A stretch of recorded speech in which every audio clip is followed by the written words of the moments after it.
अस्सलाम वालेकुम, मेरा नाम डॉक्टर मोमिना है और आज की इस वीडियो में हम बात करेंगे कि अक्सर ख्वातीन को स्पेशली यंग बच्चियों को जो यंग फीमेल्स होती हैं उनमें ये बहुत ज़्यादा मसला देखा गया है कि उनको माहवारी के दौरान पेट में बहुत शदीद किस्म का दर्द होता है या फिर उनको पेट में दर्द होता है या पेट के निचले हिस्से में दर्द होता है। तो इसकी वजह क्या है और इसका इलाज क्या है, ये सब कुछ मैं आपको बताऊँगी आज की इस वीडियो में। अब जो माहवारी के दौरान जो दर्द होती है उसकी वजूहात क्या होती है, बेसिकली हम इसको दो ग्रुप्स में डिवाइड करते हैं। एक होता है प्राइमरी डिस्मेनोरिया और एक होता है सेकेंडरी डिस्मेनोरिया। जो प्राइमरी डिस्मेनोरिया होता है उसकी कोई वजह नहीं होती।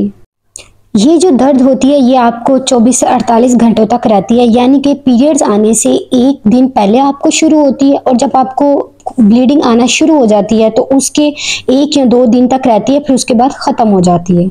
और इस दर्द की वजह मोस्टली क्या होता है, यूट्रस का स्पाज्म, बच्चेदानी का जो स्पाज्म होता है उस वजह से दर्द होता है। और मोस्टली ये दर्द टीनेजर्स यानी यंग फीमेल्स में देखा गया। अर्ली 20 ईयर्स की जो फीमेल्स होती हैं, बच्चियां होती हैं, उनमें देखा गया। और मोस्टली ये दर्द प्रेगनेंसी के बाद, शादी के बाद, ज़्यादातर प्रेगनेंसी के बाद ये दर्द ख़त्म हो जाता है। और ऐसे पेशेंट जब हमारे पास आते हैं तो उनको नॉर्मली हल्की फुल्की पेन किलर्स यानी जो दर्द की दवाई होती है सिर्फ वो दी जाती है। ऐसा इसमें परेशानी वाली कोई बात नहीं है। ये दर्द जो होता है आपका प्रेगनेंसी के बाद खुद ब खुद ठीक हो जाता है। इसकी कोई स्पेशल वजह नहीं होती या कोई मसले वाली बात नहीं है। तो ये एक नॉर्मल सी चीज़ है, इसमें आपको ख़तरे का कोई अंदेशा नहीं होता या आपको परेशान होने की ज़रूरत नहीं है। अब आ जाते हैं दूसरी वजह जिसे सेकेंडरी मेनोरिया कहते हैं। अब इसकी क्या वजह होती है? इसकी वजह ये होती है कि आपके जिस्म में कोई ऐसी खराबी चल रही है जिसकी वजह से आपको पीरियड्स में यानी माहवारी में दर्द हो रही है। और ये दर्द आपको माहवारी से 3 या 4 दिन पहले शुरू होता है और मसलसल थ्रू आउट द पीरियड 5-7 दिन तक आपको ये दर्द रहता है। अब हम बात करते हैं कौन सी ऐसी वजूहात हैं जिसकी बना पर आपको सेकेंडरी डिस्मेनोरिया होता है। इसमें जो सबसे पहले आ जाती है वो है PID, pelvic inflammatory disease. Urdu में हम इसे कहते हैं कि जो आपकी नाफ के नीचे वाला हिस्सा यानी जिसे हम पेल्विस कहते हैं उसमें इन्फेक्शन है। पेल्विक इन्फ्लेमेटरी डिजीज में क्या होता है, इस सूरत में आपको पीरियड्स आने से 3-4 दिन पहले ही बहुत शदीद किस्म का स्वेट दर्द शुरू हो जाता है और मरीज को क्या करना पड़ता है कि पीरियड्स आने से पहले ही आपको दवाइयाँ लेनी पड़ जाती हैं दर्द की। इतना शदीद किस्म का ये दर्द होता है और ये बर्दाश्त नहीं होता।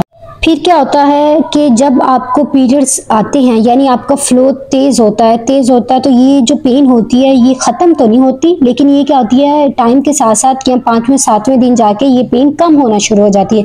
इसको कंजेस्टिव पेन भी कहा जाता है और ये पेन आहिस्ता आहिस्ता कम होने लग पड़ती है। ऐसे पेशेंट जब डॉक्टर पास आते हैं वो कहते हैं कि हमें बहुत ज़्यादा गंदा पानी पड़ रहा है, पेट के निचले हिस्से में बहुत शदीद दर्द हो रही है और जो पानी आ रहा है उसमें बहुत गंदी स्मेल है। तो फिर ऐसे पेशेंट का किया जाता है कि टेस्ट करते हैं, पहले कंप्लीट इनका मुआयना किया जाता है, उसके बाद इनका टेस्ट करवाए जाते हैं, खून के कुछ टेस्ट करवाए जाते हैं या अल्ट्रासाउंड करवाया जाता है, जिससे ये पता लगता है कि इनको इन्फेक्शन चल रहा है। फिर उसके अकॉर्डिंग इनका ट्रीटमेंट शुरू किया जाता है।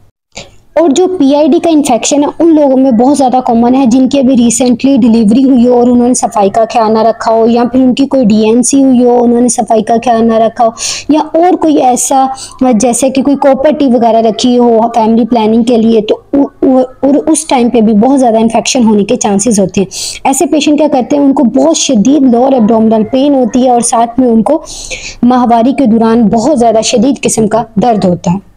अब दूसरी वजह सेकेंडरी डिस्मेनोरिया की क्या होती है, उसे बोलते हैं एंडोमेट्रोसिस। एंडोमेट्रोसिस एक ऐसी बीमारी है जिसमें माहवारी के दौरान बहुत ज़्यादा हैवी ब्लीडिंग होती है।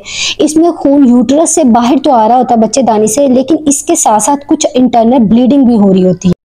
ऐसे पेन जो एंडोमेट्रोसिस की जो पेन होती है इसकी निशानी ये होती है कि जब इनको माहवारी आने लगती है उससे 1-2 दिन पहले ये दर्द शुरू हो जाती है और जैसे जैसे इनके माहवारी के ब्लड का फ्लो बढ़ता जाता है और इनको ये दर्द की जो शिद्दत होती है मज़ीद बढ़ती जाती है, दर्द और शदीद होती है और नाकाबिले बर्दाश्त होती है। जिस दिन इनको माहवारी बहुत ज़्यादा आ रही होती है, टॉप पे होती है, जब इनको बहुत ज़्यादा फ्लो आ रहा होता है उस टाइम पर इनको ये दर्द बहुत शदीद किस्म की होती है। और ऐसे मरीज़ों के लिए टैबलेट से यानी जो पेन किलर ली जाती है उससे आराम नहीं आता, तो ऐसे मरीजों के लिए दर्द के लिए हम क्या देते हैं, इंजेक्शन। इनके लिए जो पेन किलर्स की दवाइयाँ होती है वो तो बहुत ही आम बात होती है, वो रूटीन पे लेते रहते हैं, लेकिन इनको फर्क नहीं पड़ रहा था, इनको दर्द से आराम के लिए इंजेक्शन देना पड़ते हैं। और एंडोमेट्रोसिस एक ऐसी बीमारी है जो वक्त के साथ साथ बढ़ती जाती है और इसकी आगे जाके बहुत ज्यादा कॉम्प्लिकेशंस होती है।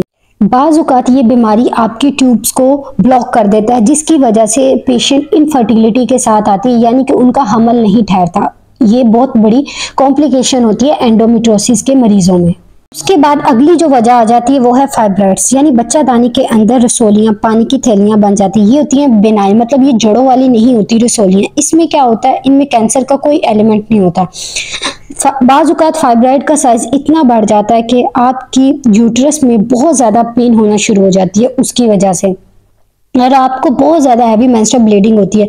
ये क्या करती है कि आपकी जो एंडोमेट्रियम है उसके साइज़ को भी बढ़ा देती है, जिसकी वजह से आपको ना सिर्फ बहुत ज़्यादा ब्लीडिंग होती है, साथ में शदीद दर्द होती है और क्लॉट्स बन जाते हैं, खून के लोथड़े बन जाते हैं, और उनको निकालने के लिए यूट्रस को बहुत ज़्यादा फोर्सफुली काम करना पड़ता है। बहुत ज़्यादा जब फोर्सफुली से वो एक्ट करेगी तो आपको बहुत शदीद किस्म का दर्द होता है। इसमें क्या होता है कि पेशेंट को पहले 5-6 दिन इतना शदीद पीरियड्स के पहले 5-6 दिन बहुत शदीद किस्म का दर्द होता है कि वो कहती है कि हम अपने रूटीन के वर्क नहीं कर सकती।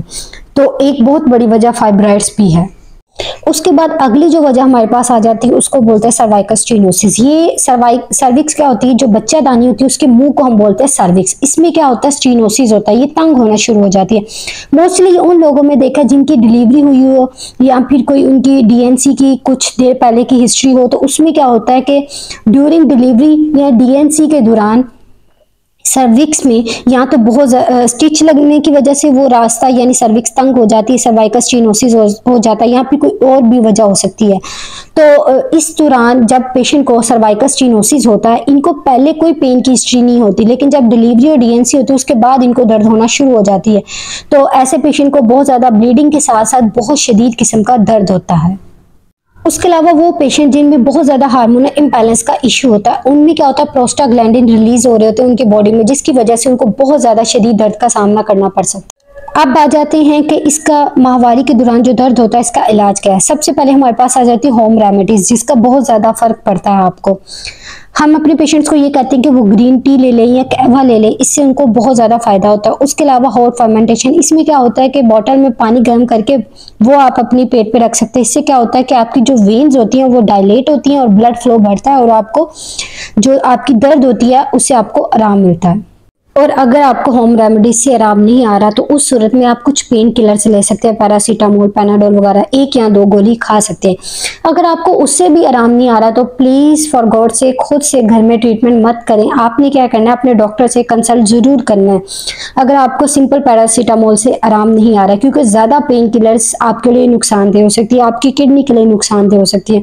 तो आपने खुद से इलाज नहीं करना, अपने डॉक्टर से कंसल्ट ज़रूर करना है, ताकि सबसे पहले डॉक्टर आपका मुआयना करे, फिर उसके बाद आपकी वजह ढूंढे कि किस वजह से आपको बहुत ज्यादा शदीद किस्म का दर्द हो रहा है, और फिर उस वजह के अकॉर्डिंग आपका इलाज किया जाता है। अगर तो आपको पीआईडी है तो उस सूरत में आपका 2 से 3 हफ्ते के लिए आपको एंटीबायोटिक्स दी जाती है, क्योंकि उसमें इन्फेक्शन होता है, एंटीबायोटिक्स से आपको आराम आ जाता है।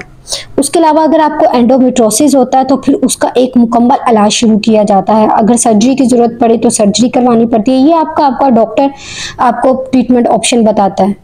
और अगर आपको यूट्रस के अंदर कोई रसोली बनी हुई है, पानी की थैलियां बनी हुई हैं, तो उसको ख़त्म करने के लिए डॉक्टर आपको मेडिसिन देगा उसके अकॉर्डिंग। तो वो जब थैलियां ख़त्म होगी तो खुद ब खुद आपका दर्द ठीक हो जाएगा। और अगर आपको सर्वाइकल स्टेनोसिस हुआ तो फिर डॉक्टर सर्जिकल प्रोसीजर के थ्रू आपकी सर्विक्स का जो मुंह है, जो तंग हुआ होता है, उसको खोलता है, उसको डायलेट करता है, ताकि उसके अंदर जो खून इकट्ठा हुआ था, जमा हुआ होता है, जिसकी वजह से आपको दर्द हो रही होती है, वो बाहर निकलना शुरू हो जाए और आपको दर्द से आराम मिल जाए। और हार्मोनल इम्बैलेंस में क्या किया जाता है कि आपको बाहर से हार्मोन्स की टैबलेट दी जाती है, ताकि आपकी बॉडी का जो पैटर्न, पीरियड्स का पैटर्न डिस्टर्ब हुआ है वो आहिस्ता आहिस्ता ठीक होना शुरू हो जाए और आपको दर्द ना हो। अगर आपका माहवारी में दर्द के दौरान से रिलेटेड कोई भी क्वेश्चन है तो आप मुझसे कमेंट सेक्शन में पूछ सकते हैं, मैं उसका जवाब आपको ज़रूर दूंगी। ये थी हमारी आज की वीडियो, मिलते हैं नेक्स्ट वीडियो में, तब तक के लिए अल्लाह हाफिज़।